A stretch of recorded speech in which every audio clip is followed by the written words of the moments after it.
امریکہ اور ایران کے درمیان جنگ بندی ختم ہونے والی ہے، سیز فائر کا وقت ختم ہونے والا ہے، مگر اب تک اس جنگ بندی میں توسیع اور معاہدے کے لیے مذاکرات کے حوالے سے کوئی بڑی اور ٹھوس پیش رفت نہیں ہو سکی ہے، جبکہ امریکی صدر ٹرمپ مسلسل یہ اعلان کر رہے ہیں کہ جنگ بندی میں کوئی توسیع نہیں ہوگی اور اگر مذاکرات میں کوئی معاہدہ نہیں ہوگا تو امریکہ ایران کے خلاف جنگ دوبارہ شروع کر دے گا، ان کے پاور پلانٹ تباہ کرے گا۔ پاکستان میں مذاکرات کے دوسرے مرحلے کی تیاریاں آخری مراحل میں ہیں اور امریکی میڈیا نے آج پھر دعویٰ کر دیا ہے کہ ان مذاکرات میں شرکت کے لیے متوقع طور پر امریکی نائب صدر جے ڈی وینس کی قیادت میں امریکی وفد کل صبح تک پاکستان پہنچ جائے گا، مگر اب امریکی میڈیا یہ بھی رپورٹ کر رہا ہے کہ J D Vance, Steve Witkoff, Jared Kushner اس وقت بھی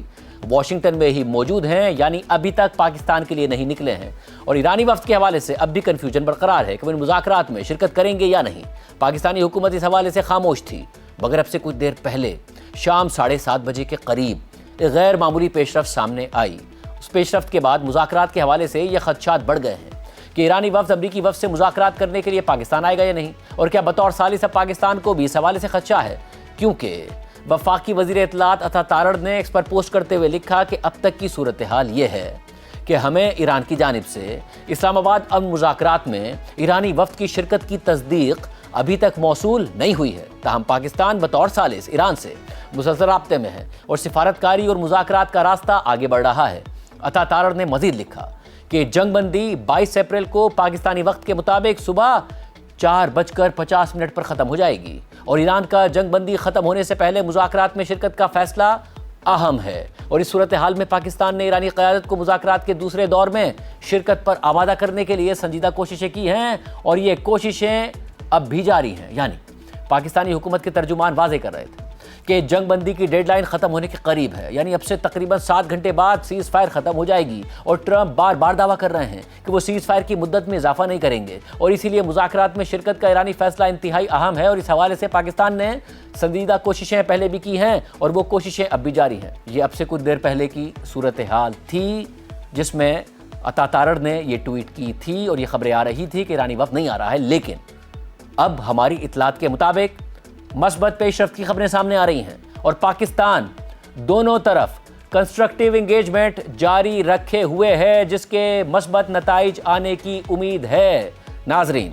ہم آپ کو ایک دفعہ پھر بتائیں کہ کچھ دیر پہلے جو صورتحال تھی جس میں یہ مایوسی نظر آ رہی تھی کہ دونوں ممالک مذاکرات سے ایک دفعہ پھر جنگ کی طرف جا رہے ہیں، ایرانی وفد پاکستان نہیں آئے گا، جس کی وجہ سے امریکی وفد بھی پاکستان نہیں آئے گا، مذاکرات نہیں ہوں گے اور جنگ ہوگی، مگر ہم آپ کو بتا دیں کہ اب سے کچھ دیر پہلے کی صورتحال میں تبدیلی آئی ہے۔ ایرانی وفد کے نہ آنے اور جنگ دوبارہ شروع کرنے کے خدشات جو بڑھ رہے تھے اس میں کمی آئی ہے، اور اب یہ خبریں سامنے آ رہی ہیں اور ہماری اطلاعات کے مطابق مثبت پیش رفت کی خبریں سامنے آ رہی ہیں اور پاکستان دونوں طرف کنسٹرکٹیو انگیجمنٹ جاری رکھے ہوئے ہے، جس کے مثبت نتائج آنے کی امید ہے، یعنی دونوں فریقوں کے پاکستان آنے اور مذاکرات کرنے کی امید موجود ہے، جبکہ دوسری طرف ایرانی میڈیا مسلسل یہ رپورٹ کر رہا ہے کہ جب تک امریکہ ایران کی بحری ناکہ بندی ختم نہیں کرے گا ایرانی وفد پاکستان نہیں جائے گا۔ اس ساری صورتحال میں آج امریکی صدر ٹرمپ نے امریکی نشریاتی ادارے CNBC نیوز کو دیے گئے ایک انٹرویو میں کہا کہ جب ایران نے کہا کہ وہ اپنا وفد نہیں بھیجیں گے تو میں نے 2 دن پہلے کہہ دیا تھا کہ وہ ضرور بھیجیں گے، ان کے پاس وفد بھیجنے کے سوا کوئی چارہ نہیں ہے، میں سمجھتا ہوں کہ آخر کار ہمارا ایک بڑا معاہدہ ہوگا اور میرا خیال ہے کہ ان کے پاس اس کے سوا کوئی آپشن ہی نہیں ہے۔ جبکہ ٹرمپ نے اس انٹرویو کے فوراً بعد سوشل میڈیا پر ایک پوسٹ شیئر کی جس میں 8 خواتین کی تصویریں تھیں اور اس پوسٹ میں لکھا تھا کہ ایرانی حکومت ان 8 خواتین کو پھانسی دینے والی ہے، مگر ہم اپنے ناظرین کو بتا دیں کہ اس حوالے سے کوئی مصدقہ خبر ہمارے سامنے نہیں آئی ہے، مگر صدر ٹرمپ نے اس پوسٹ کو شیئر کیا اور اس پوسٹ کے ساتھ ٹرمپ نے ایرانی رہنماؤں کو مخاطب کرتے ہوئے لکھا کہ میں ان ایرانی رہنماؤں سے کہتا ہوں کہ جو جلد میرے نمائندوں کے ساتھ مذاکرات میں شریک ہوں گے، میں ان خواتین کی رہائی کی بہت قدر کروں گا، مجھے یقین ہے کہ وہ اس بات کا احترام کریں گے کہ آپ نے ایسا کیا، مہربانی کر کے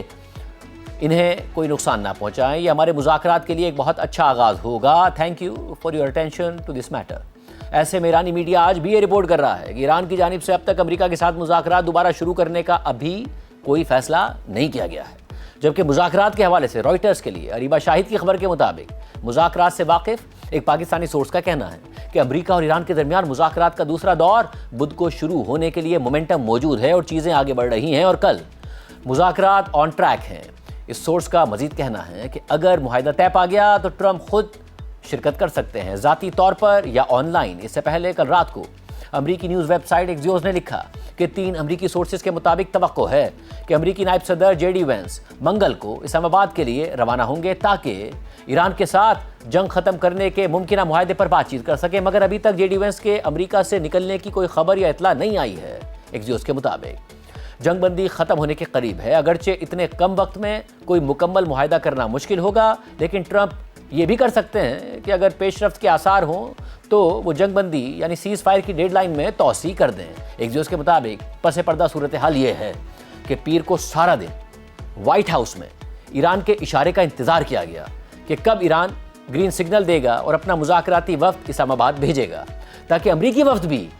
اس گرین سگنل کے بعد اسلام آباد کے لیے روانہ ہو جائے۔ اور اس معاملے سے واقف ایک سورس کے مطابق ایران تاخیر کر رہا تھا کیونکہ پاسداران انقلاب کی طرف سے مذاکرات کاروں پر دباؤ تھا کہ وہ سخت موقف اپنائیں اور کہیں کہ جب تک امریکہ کی بحری ناکہ بندی ختم نہیں ہوتی مذاکرات نہیں ہوں گے۔ ایسے میں پاکستان، مصر اور ترکی کے حکام نے ایرانی حکام پر زور دیا ہے کہ وہ مذاکرات میں شرکت کریں، اور ذرائع کے مطابق ایرانی وفد کو مذاکرات میں شرکت کے لیے ایران کے سپریم لیڈر مجتبیٰ خامنہئی کی طرف سے گرین لائٹ کا انتظار تھا، جو انہیں پیر کی رات کو مل گئی ہے۔ یہ ایکزیوس کی خبر ہے، مگر ایرانی حکام اب بھی عوامی سطح پر مذاکرات کے حوالے سے سخت موقف اپنائے ہوئے ہیں، اور ان کی جانب سے اب بھی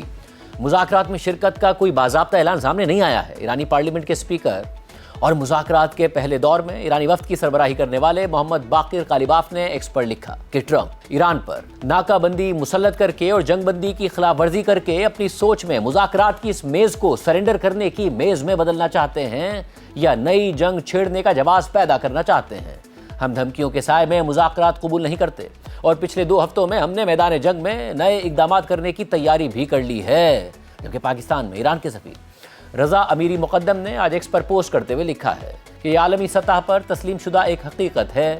کہ ایک ایسا ملک جو ایک بڑی تہذیب کا مالک ہو وہ دھمکی اور طاقت کے تحت مذاکرات نہیں کرتا۔ یہ ایک اہم اسلامی اور مذہبی اصول ہے، کاش کہ امریکہ نے اس چیز کو سمجھا ہوتا۔ ساتھ ہی ایرانی میڈیا کے مطابق ایران کی عدلیہ کے سربراہ غلام حسین محسنی نے ایران کی صوبائی عدالتوں کے سربراہان سے ملاقات کے دوران کہا ہے کہ ایران کی تمام فورسز اور اداروں کو دشمن کی ممکنہ جارحیت کا مقابلہ کرنے کے لیے مکمل طور پر تیار ہونا چاہیے۔ انہوں نے کہا کہ مغرور دشمن نے اپنی پوری طاقت اور ساز و سامان کے ساتھ ہمارے ملک کے خلاف ایک جنگ شروع کی، لیکن وہ اپنے کسی بھی بدنیتی پر مبنی مقصد اور ناپاک ارادوں میں کامیاب نہ ہو سکا، اس لیے یہ شکست خوردہ دشمن ہم پر دوبارہ حملہ کرنے کے انتظار میں ہے، اور امکان ہے کہ وہ ایک بار پھر وحشیانہ جارحیت کرے۔ ایسے میں مختلف اداروں اور شعبوں کی ذمہ داری ہے کہ وہ ہر لحاظ سے اپنی 100% تیاری برقرار رکھیں۔ ایرانی میڈیا کے مطابق غلام حسین محسنی نے اس دوران ایران کی بندرگاہوں اور ساحلی علاقوں کی بحری ناکہ بندی کے امریکی دعوے کا بھی ذکر کیا اور کہا کہ امریکہ کی جانب سے ایران کی بندرگاہوں اور ساحلوں کی نام نہاد ناکہ بندی اور بحیرہ عمان میں ایک ایرانی تجارتی جہاز پر حملہ جنگ بندی کی خلاف ورزی اور جنگی جرم ہے۔ ہم ان امریکی کارروائیوں کا یقیناً جواب دیں گے۔